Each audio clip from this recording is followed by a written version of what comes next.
Did the Prague Spring contribute to the fall of communism? Have you ever wondered how a movement in one small country could ripple through an entire region and change the course of history? The Prague Spring of 1960, it is a perfect example of this phenomenon. It was a time when Czechoslovakia sought to reform its communist system, aiming for more freedoms like speech, press, and economic decentralization.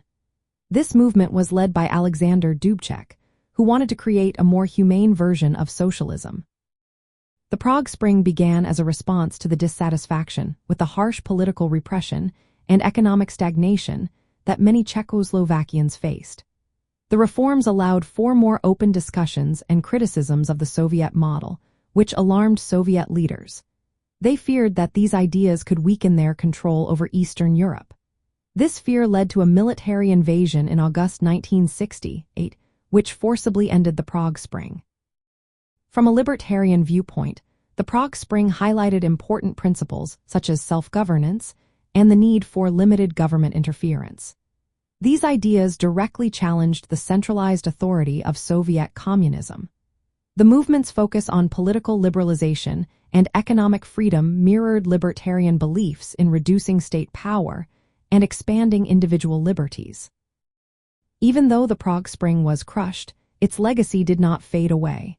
It showed that communist regimes were not invincible and that people could demand freedom. This sparked nonviolent resistance and inspired dissident groups across Eastern Europe.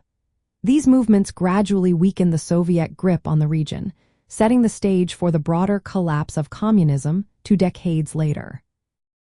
In practical terms, the Prague Spring illustrated a strong desire for reform within a communist system. It planted the seeds for future activism and civil disobedience. The movement demonstrated how popular demands for freedom and human rights could lead to significant political change. For libertarian activism, it serves as a historical example of how peaceful reform efforts can challenge authoritarian regimes. So, did the Prague Spring contribute to the fall of communism? Absolutely. It exposed the weaknesses of Soviet control, inspired resistance, and promoted ideals of freedom and limited government. The forceful suppression of the movement only intensified the desire for liberty, marking a critical moment in the ongoing struggle against communist authoritarianism.